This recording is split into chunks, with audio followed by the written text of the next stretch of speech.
Senhor esteja convosco.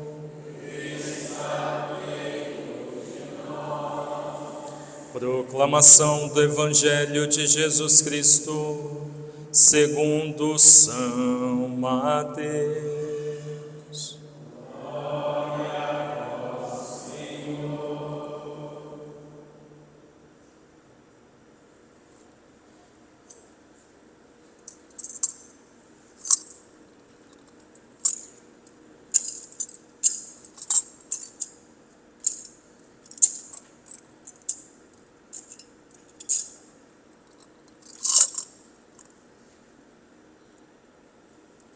Naquele tempo, Jesus foi à região de Cesareia de Filipe e ali perguntou aos seus discípulos: quem dizem os homens ser o Filho do Homem?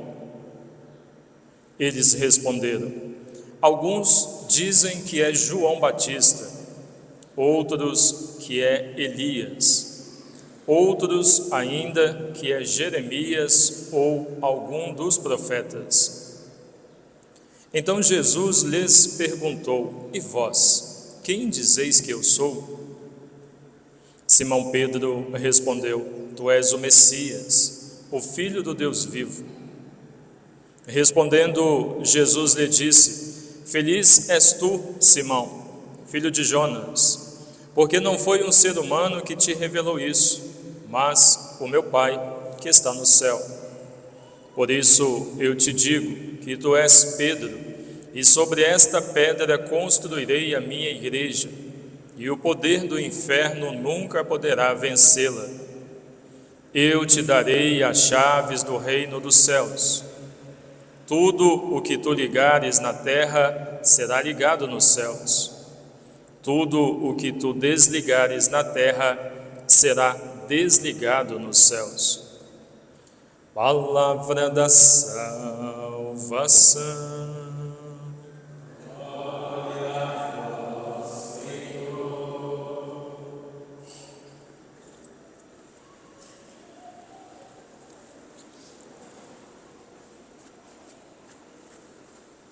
Queridos irmãos e irmãs, nós celebramos a solenidade de São Pedro e São Paulo. Pedro e Paulo são dois pilares da nossa igreja.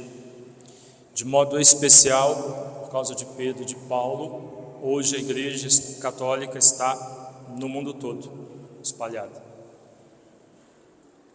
Nós temos duas personalidades completamente diferentes. Paulo era mais culto e teve uma guinada na sua vida, uma mudança assim por completo. Ele perseguia os cristãos porque ainda não havia conhecido o Senhor, né? Perseguia. O primeiro mártir da Igreja Católica morreu e o sangue dele escorreu até os pés de São Paulo. Mas chegou um momento em que ele teve um encontro com o Senhor. E nesse encontro com o Senhor caiu do cavalo, literalmente, né? Caiu do cavalo. E a partir dali a sua vida muda completamente. Como dizemos, passou de perseguidor a perseguido, porque ele passou a viver, né? Seguir Jesus, viver mesmo o cristianismo, e foi se apaixonando por Jesus, e quanto mais ele se aprofundava e pesquisava e se inteirava, mais amava a Deus e mais queria seguir Jesus a partir do que ele trazia de Deus, e viveu isso tudo intensamente, a ponto de ser também perseguido e sofrer o martírio. Ele reconheceu, Paulo reconheceu que Deus tinha um propósito na vida dele, e disse sim a Deus, e viveu tão intensamente isso, mas tão intensamente, que nós ouvimos na segunda leitura: combati o bom combate.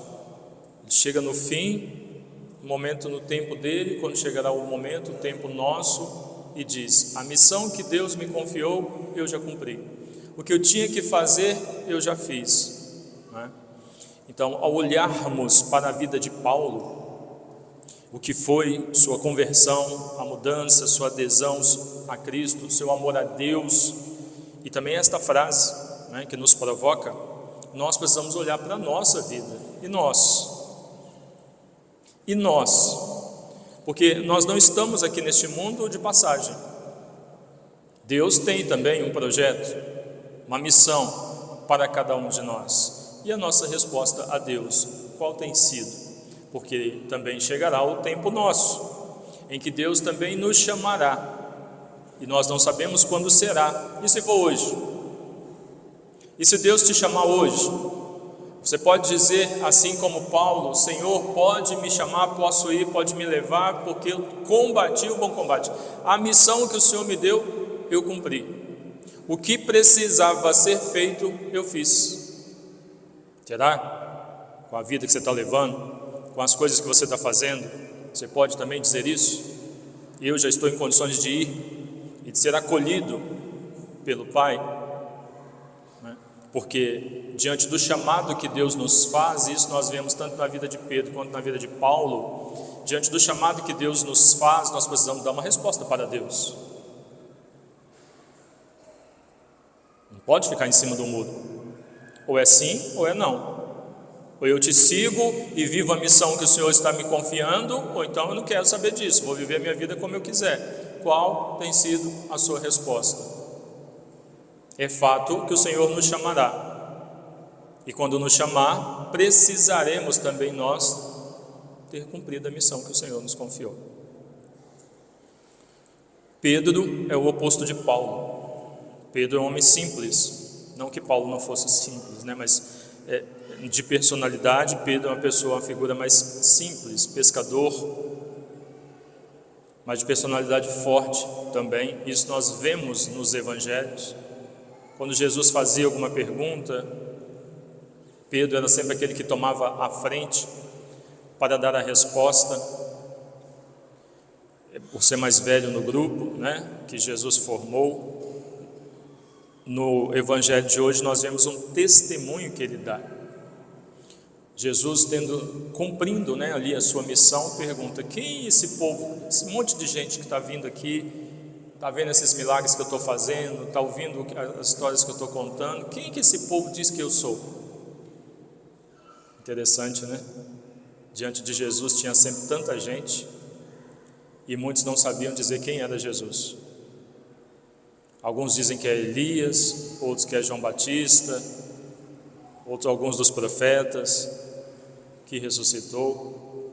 Mas somente Pedro tomou a palavra e deu ali uma resposta que não veio da cabeça, veio do coração. Tu és o Messias, o Filho de Deus, o enviado, aquele que devia vir. E ali naquele momento ele professa a sua fé, falando do coração a partir da experiência que ele já tinha, né? Já havia começado com Jesus. Ele joga para fora o amor, o entendimento, né, sobre quem era Jesus e professa a sua fé. E Jesus diz: feliz és tu, filho de Jonas, porque não fostes por vós que falaste isso, mas foi revelação de Deus. Tu és Pedro, e sobre esta pedra eu edificarei a minha igreja, e a força do inferno não poderá destruí-la. Que Pedro foi entender depois, obviamente, a missão que Jesus estava dando a ele, de continuar aquilo que Jesus havia iniciado. Missão difícil, é só olharmos para o sucessor dele.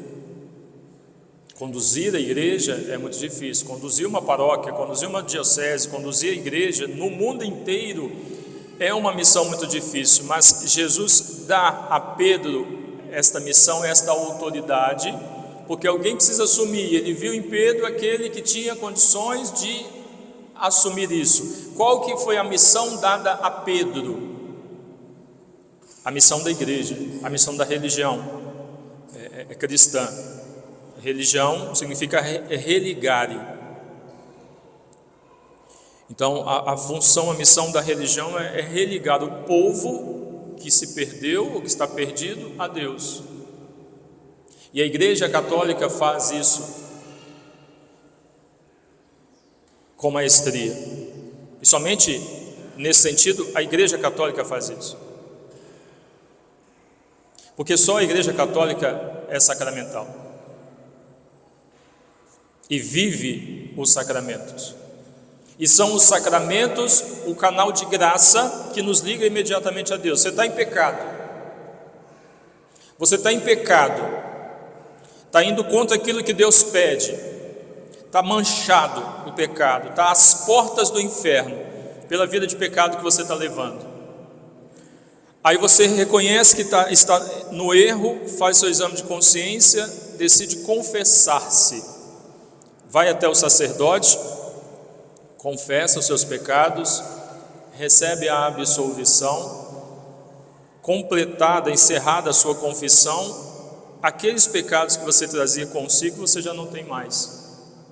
Disso o inimigo de Deus já não pode te acusar mais. Então, se você estava à beira do abismo, agora você está em estado de graça diante do Senhor. É o que o Evangelho está dizendo. Pedro, tudo o que ligares na terra será ligado nos céus. Tudo o que desligares na terra será desligado no céu. A Eucaristia. Cada missa que nós encerramos, em algum lugar do planeta está começando uma outra missa. Que quando acaba em outro lugar começa outra, quando acaba em outro lugar começa outra, de maneira que no mundo inteiro, durante 24 horas, 7 dias na semana, a missa ela é celebrada, atendendo o pedido de nosso Senhor Jesus, né? Isto é o meu corpo, tomai e comei. Isto é o meu sangue, tomai e bebei. Façam isso em memória de mim. E na missa que nós participamos, como aqui estamos, cada missa que nós celebramos, o céu inteiro vem, está conosco, o céu inteiro. Se conseguíssemos visualizar o que é o mundo espiritual e o que acontece numa missa, nós íamos querer participar da missa, de várias missas no dia, missa todos os dias. O céu inteiro vem nesse momento. E ali na comunhão que você recebe, você vai receber daqui a pouco na missa, o Senhor vem para se fazer um conosco. Então, o nosso sangue se mistura ao sangue de Cristo. O nosso corpo se mistura ao corpo de Cristo, a sua alma, corpo, sangue, alma e divindade. Nós nos tornamos um só. Onde mais você vê isso? Em que outra igreja você vê isso? Em que outra religião você vê isso? Não vê, porque não existe, é só na Igreja Católica. Então, essa missão o Senhor confere a Pedro, de seguir e sustentar e fortalecer a sua igreja. Qual igreja? Igreja Católica, instituição? Não somente. Igreja, corpo de Cristo, onde Cristo é a cabeça e nós somos os membros. É dele a responsabilidade de conduzir o rebanho e de entender isso. E de entendendo isso, viver os sacramentos, porque somente por meio deles nós podemos nos ligar ou ser religados a Deus, aos céus.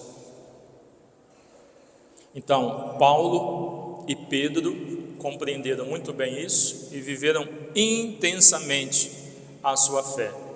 E sofreram por causa disso, por causa de Jesus, o martírio. E você? E você? Porque o que nos diferencia de Pedro e Paulo, nós somos batizados como eles, somos humanos como eles, somos chamados por Deus como eles. E você? Como você está vivendo a sua fé? Porque nós vemos no meio católico, cristão católico, muitos católicos vivendo como quer. Tem católico que vem na igreja no Natal, na Páscoa, na Sexta-feira Santa, vem quando quer e diz que é católico.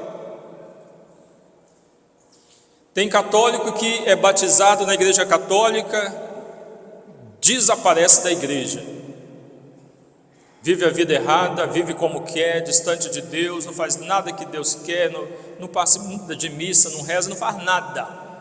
Quando você pergunta, eu sou católico, só porque foi batizado, mas não vive o seu batismo.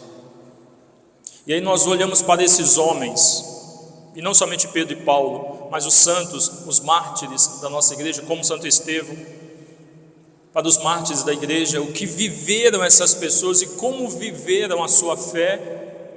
E aí nós vemos que alguns católicos hoje em dia deixam de buscar a Deus, deixam de buscar a missa, deixam de viver o céu aqui na terra, na missa que participamos, porque está frio, porque está calor, porque está chovendo, porque chegou gente em casa, chegou visita, deixa Deus em segundo plano, deixa de viver as coisas de Deus, vive o que quer, vive como quer, quando quer. E aí quando chegar o momento em que Deus chamar, quer ir para o céu. Quer ir para o céu. Ora, como você quer ir para o céu sem viver o céu aqui? Ou como você quer ir para o céu se você rejeitou o céu, aquilo que poderia te levar para o céu aqui? Então, como você tem vivido a sua fé? Aí nós temos o exemplo de Pedro e de Paulo, para nós nos espelharmos, nos fortalecermos e assim como eles, seguirmos. Ao celebrarmos esta liturgia, iniciando esta semana com esta reflexão, que possamos observar a nossa vida, se estamos realmente dizendo sim para Deus ou não. E diante daquilo que Deus nos apresenta, qual tem sido a nossa postura? Nós dizemos sim, dizemos não ou ficamos em cima do muro? Em cima do muro não pode, né? É preciso se decidir, ou sim ou não. Qual resposta você dará a Deus? Seja essa a nossa reflexão para a nossa conversão, nossa mudança de vida. Amém? Louvado seja nosso Senhor Jesus Cristo.